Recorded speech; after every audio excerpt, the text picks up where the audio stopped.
Greetings. Welcome to the Grumpy Gardener's Medicine Show, Episode 2.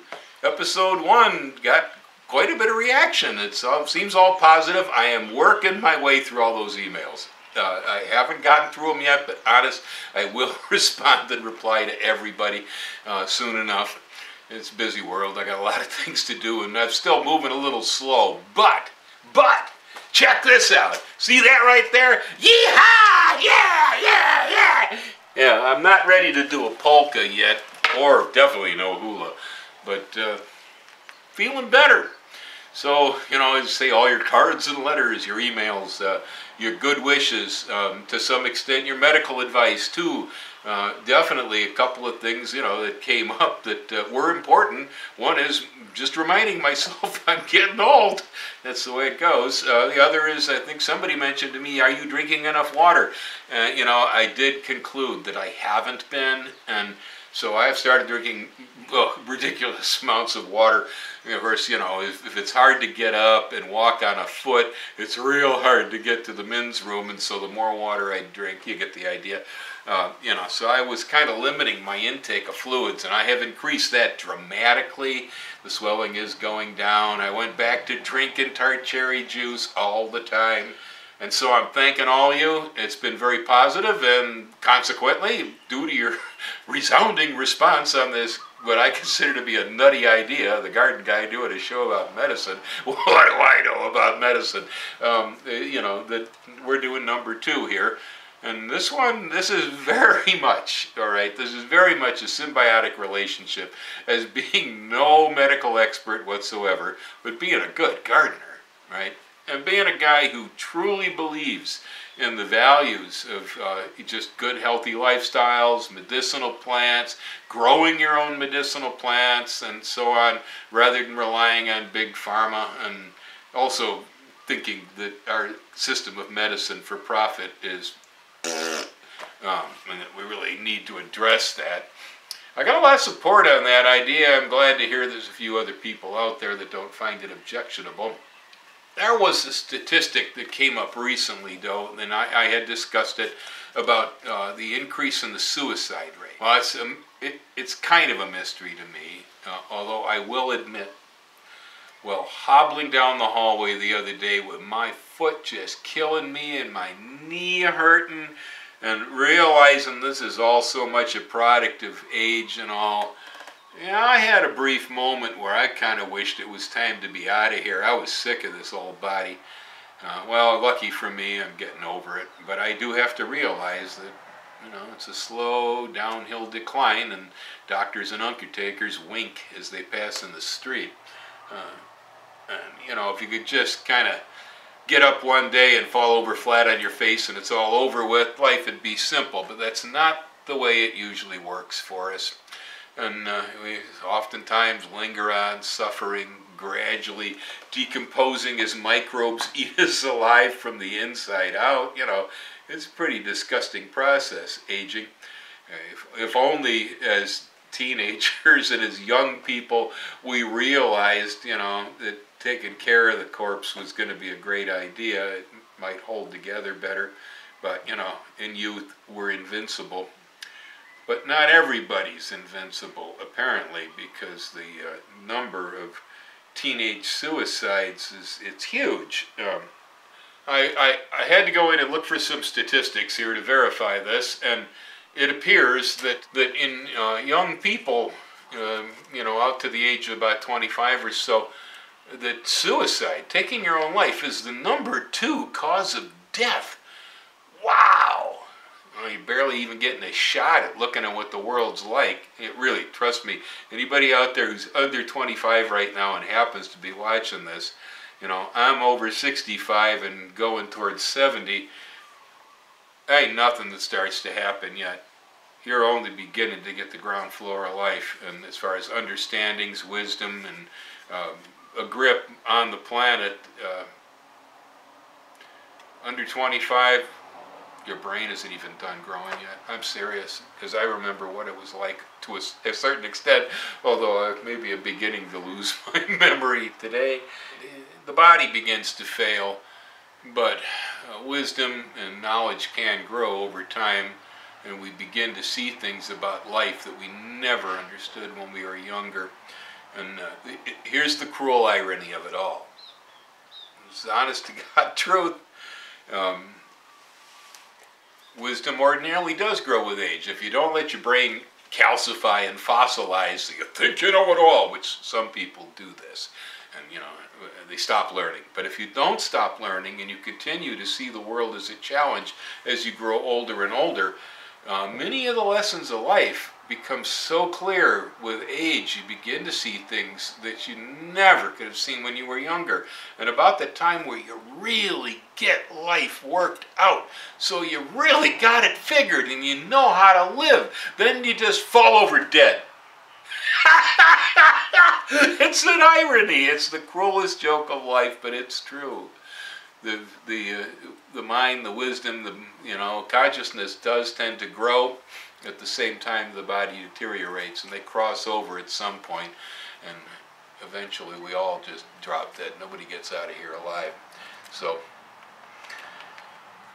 that might sound like a horrible thing to say, but it really is the truth. And you'll notice I'm still smiling because I think it's funnier than hell.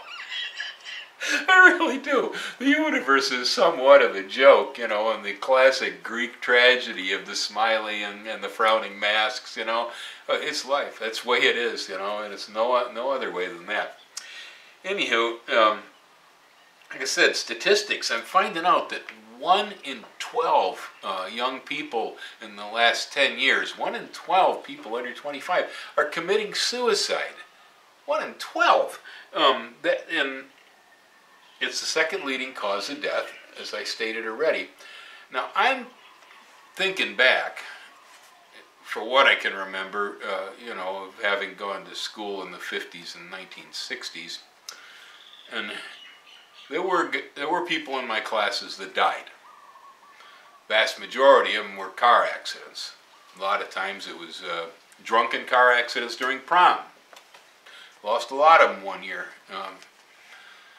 That way. We had motorcycle accidents, there were a number of possible causes, where people would have died. But the one thing I cannot recall is anybody in any of my classes when I was a young man that ever took their own life. That would have been a rather strange concept years back, all right? Now, we're still the same organisms. It's a different time, a different society, different age. Things are varied. But we're still the same people. What has changed? What has changed that the youth seem so hopeless? I mean, I blame it all on Donald Trump and our leaders and the ridiculousness in Washington and so on and so forth. But that's more of a joke than a reality, because the government is seeming to be more of a joke than a reality these days. Anyway, so you can't really blame them for much. For 8 years in the Obama administration, they didn't get anything done, and that was some good times too. When they were locked up, it could accomplish nothing. It was actually pretty decent times. Anyway, so looking at this suicide rate thing, which we visited previously, I saw a few other statistics. I'm sure the rest of you have seen this in the national news too, and that is that whereas 10 years ago, 48% of teenagers claimed to be having sex. Now that's down 8%, that only 40% of teenagers claim to be having sex. The drug use amongst teenagers in the last 10 years has declined by 50%. Wow. I mean, if I'm to look at the fact that the suicide rate is 1 in 12, and it's growing constantly, going up and up and up, but we're not having as much sex as teenagers, and we're definitely not doing drugs as teenagers like we used to, I guess I have to simply conclude, was having sex and doing drugs good for teenagers? I mean, I don't remember that it hurt us much. As me as a young man, having sex, this was a goal in life. This is what we did, and that's very biological. I guess that you could say I was pretty decent up to 30 and gradually started declining, but my best times as far as being able to procreate the race was from my, teenage years up into my early 20s or so. This is the period where people are killing themselves. We were procreating. Weird. And so I don't understand it. I'm posing it and see, viewers, does anybody have a clue here? When I first started school in the 1950s, any students that did drugs, that pretty much encompassed alcohol and cigarettes. Very, very, very little use of any kind of a narcotic or anything on that order. Somewhere in the mid to late 1960s that began to change. And of course, I think before it really became academic, I was already out of school. But there were people in my classes did smoke pot. They did do psychedelics, particularly the what we called the greasers. Those are the guys with the slick back hair, the grease guys, and the leather jackets. They tended to do barbiturates, and diet pills were typical in that group. Of course, there's a lot of data these days amongst some very intelligent people with good degrees and should know better, that are claiming that the psychedelics, particularly the mushrooms, are good for us. That there's a lot of psychological problems and mental issues that they can't address if used properly. So, I mean, is that it? Because kids stop using psychedelic drugs? I don't think so. I don't think that's it either.